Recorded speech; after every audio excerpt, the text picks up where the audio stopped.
Shalom Bapak Ibu sekalian, selamat pagi. Tuhan memberkati kita pada pagi hari ini. Sebelum kita mendengarkan firman Tuhan, baiklah kita menyiapkan hati kita dan kita berdoa. Allah kami yang hidup, yang bertata di dalam kerajaan surga, kami bersyukur datang di hadapan hadirat-Mu. Sebentar kami akan mendengarkan firman-Mu, dan kami percaya hadirat-Mu menaungi kami semuanya, dan Roh Kudus-Mu memberikan pengajaran secara pribadi bagi kami. Kami siapkan hati kami terbuka untuk kebenaran firman-Mu Tuhan, dalam nama Tuhan Yesus Kristus. Amin. Ya, shalom Bapak Ibu sekalian. Kita akan membaca satu ayat di dalam kitab Yohanes pasal 14 ayat yang ke-27. Demikianlah firman Tuhan. Damai sejahtera kutinggalkan bagimu, damai sejahteraku kuberikan kepadamu, dan apa yang kuberikan tidak seperti yang diberikan oleh dunia kepadamu. Janganlah gelisah dan gentar hatimu. Waktu itu ketika Yesus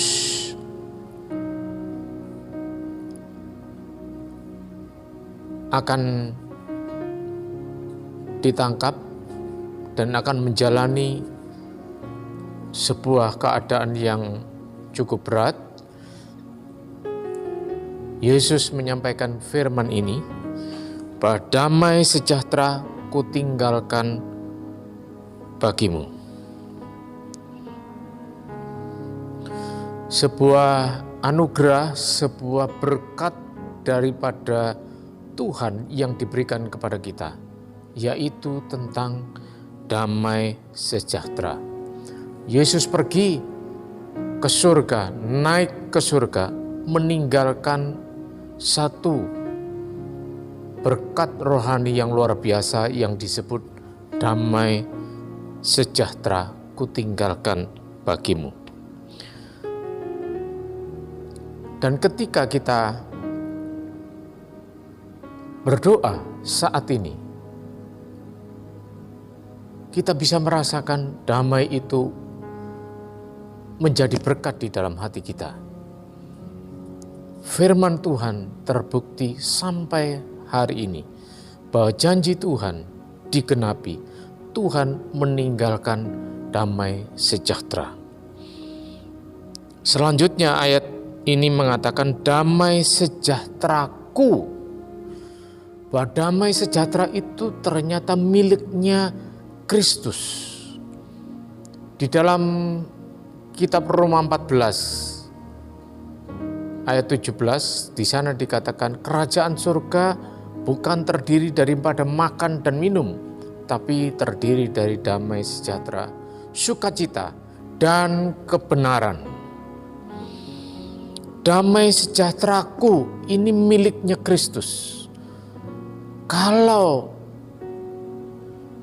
seseorang tidak mengakui Yesus sebagai Tuhan dan Juru Selamatnya, berarti seseorang tersebut tidak dapat menikmati damai sejahtera. Sebab damai itu adalah milik daripada Kristus. Barang siapa yang mengakui Dia sebagai Tuhan dan Juru Selamat, maka orang tersebut bisa menikmati berkat Tuhan ini, yaitu damai sejahtera. Dan apa yang kuberikan tidak seperti yang diberikan oleh dunia kepadamu. Damai sejahtera yang Tuhan berikan kepada kita tidak sama dengan yang dunia ini tawarkan. Jika seseorang mengalami kegelisahan mencari sebuah penghiburan, mungkin mendapatkan daripada dunia ini hanya kesenangan-kesenangan sesaat saja, sampai kepada tingkat jiwa. Tetapi bahkan lebih, bahwa penghiburan yang datang daripada dunia ini yang kelihatannya enak dan manis menyenangkan, tapi berakhir kepada penderitaan, bahkan berakhir sampai kepada maut sekalipun. Orang yang mengalami kesepian, mencari narkoba, orang yang punya masalah, mencari narkoba dan menikmatinya untuk sesaat seakan-akan terhibur. Tetapi faktanya, akhirnya mereka terjerumus, terikat, bahkan sampai kepada kematian. Jadi benarlah firman Tuhan, bahwa damai sejahtera itu hanya didapat di dalam Kristus Yesus Tuhan saja.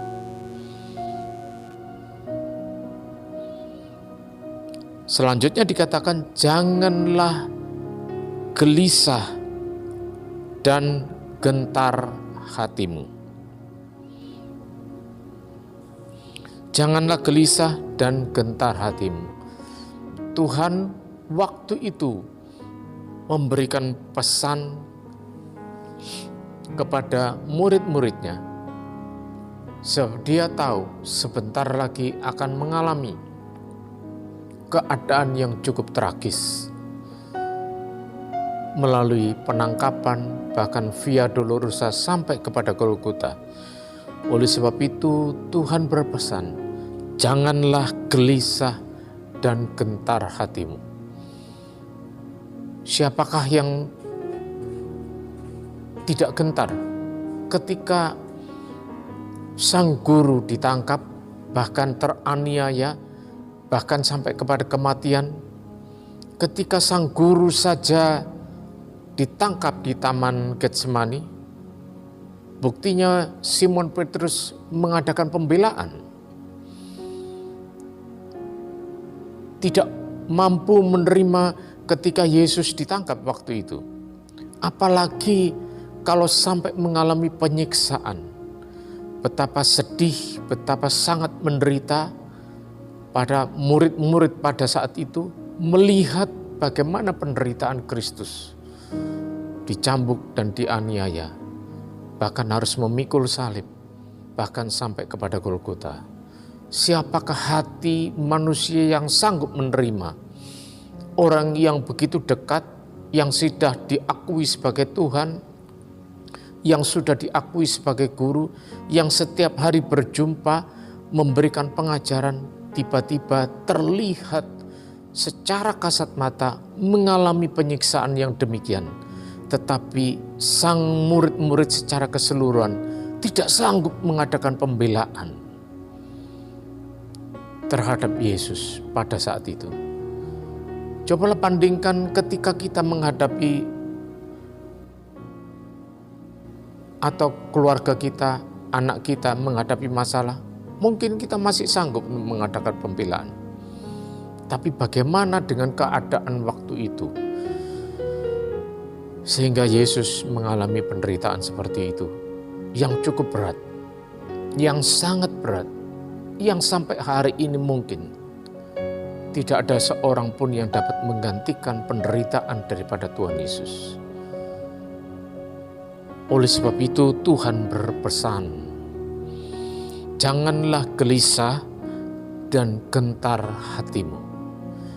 Jika melihat,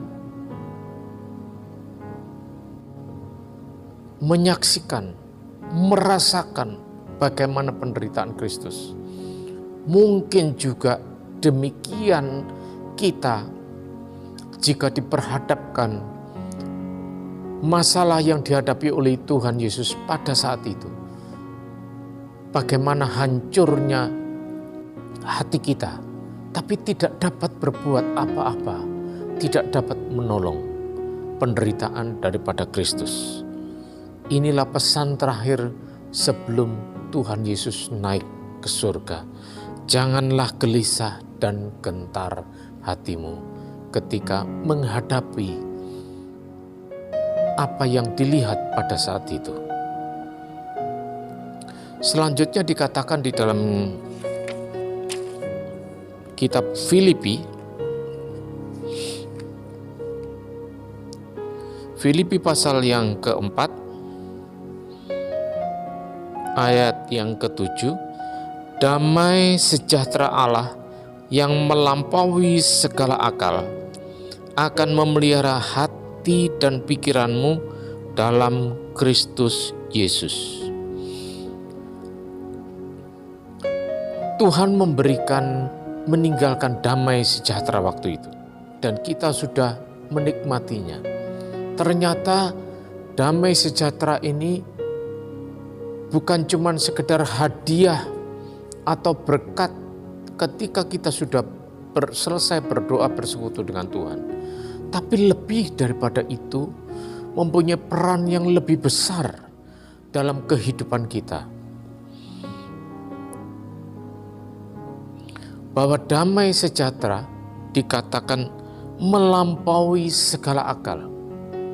Jiwa kita, pikiran, perasaan, dan keinginan kita. Bahwa damai sejahtera ini mempunyai power, mempunyai kuasa yang sanggup melampaui segala keadaan daripada pikiran kita, perasaan kita, keinginan kita. Luar biasa, damai sejahtera ini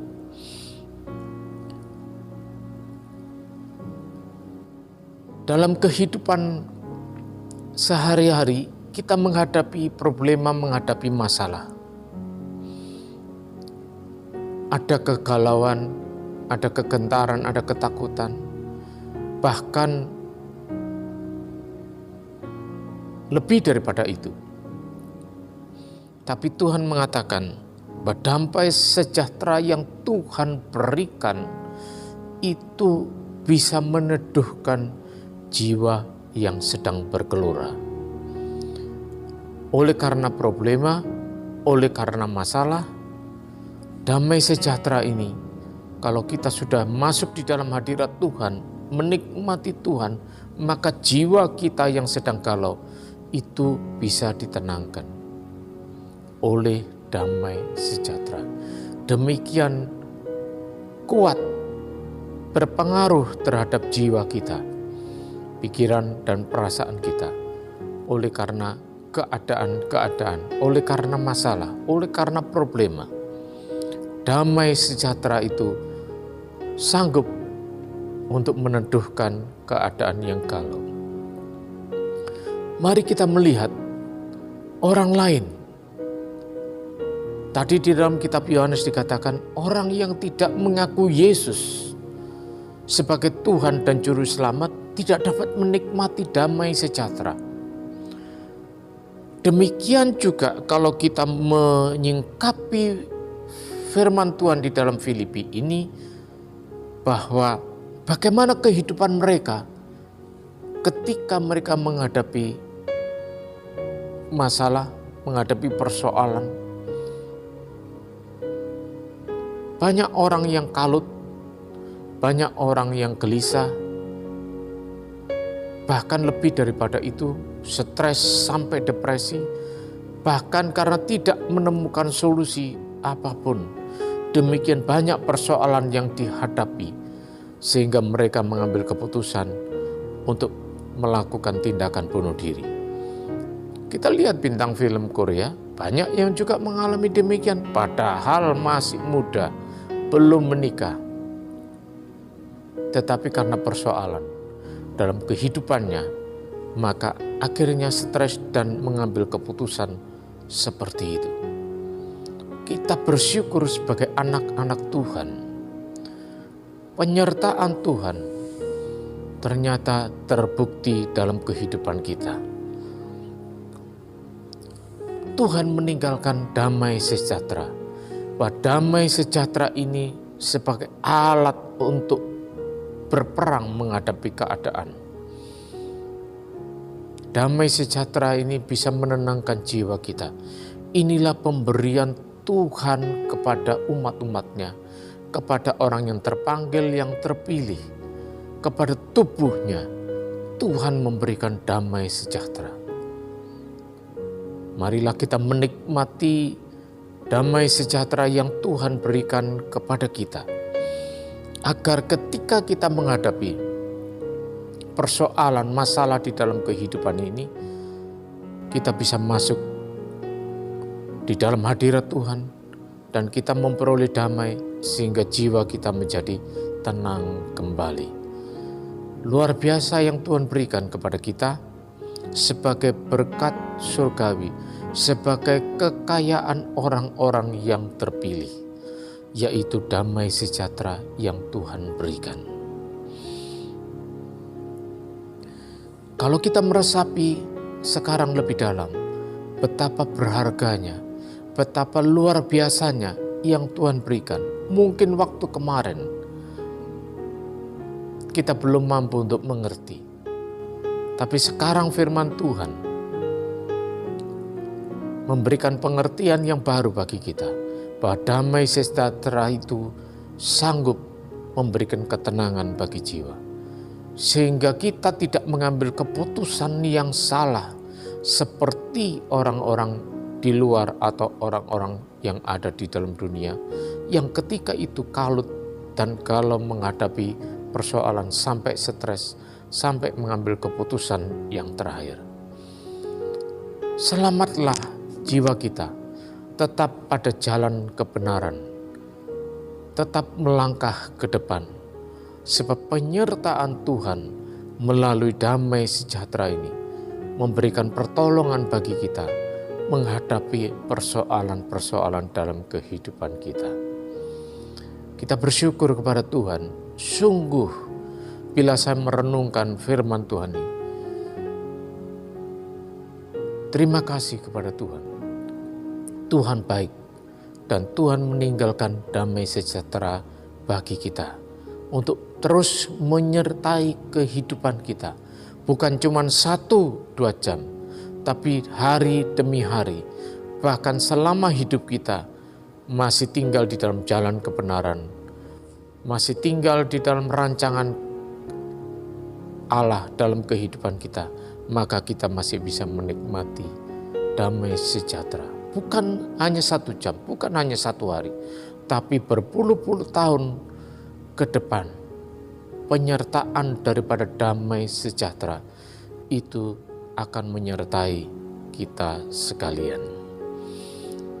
Biarlah kita bersyukur, Tuhan baik, sungguh sangat baik bagi kita, bahwa Dia memberikan yang istimewa bagi kita, yaitu damai sejahtera. Mari kita bersyukur, hati kita terbuka bahwa Tuhan memberikan sesuatu yang luar biasa dalam kehidupan kita. Hati kita terpelihara di dalam damai sejahtera. Jiwa kita terpelihara di dalam ketenangan oleh karena kuasa daripada damai sejahtera itu yang luar biasa, yang memberikan ketenangan bagi kita. Bersyukur kepada Tuhan. Mari kita tundukkan kepala. Kiranya Roh Kudus akan mengajar Bapak Ibu sekalian sesuai dengan porsi masing-masing untuk lebih dalam diajarkan secara pribadi. Terima kasih Tuhan atas berkat-Mu yang istimewa bagi kami, yaitu damai sejahtera-Mu menyertai kami. Apa yang Engkau tinggalkan sungguh berharga bagi kami. Dan sekarang kami berjalan tetap di dalam berkat-Mu, yaitu damai sejahtera-Mu menyertai kami. Jiwa kami tenang, hati kami terpelihara di dalam damai sejahtera. Terima kasih Tuhan atas segala kebaikan-Mu, terima kasih atas janji-Mu, terima kasih atas penggenapan janji-Mu di dalam kehidupan kami. Dalam nama Tuhan Yesus Kristus kami bersyukur, kemuliaan buat Engkau Tuhan. Haleluya. Amin.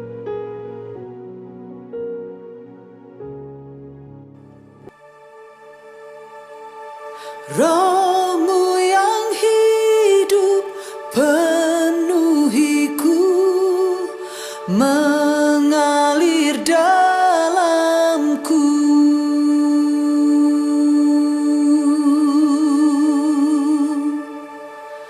Jiwaku tenang bersamamu dalam naungan-Mu.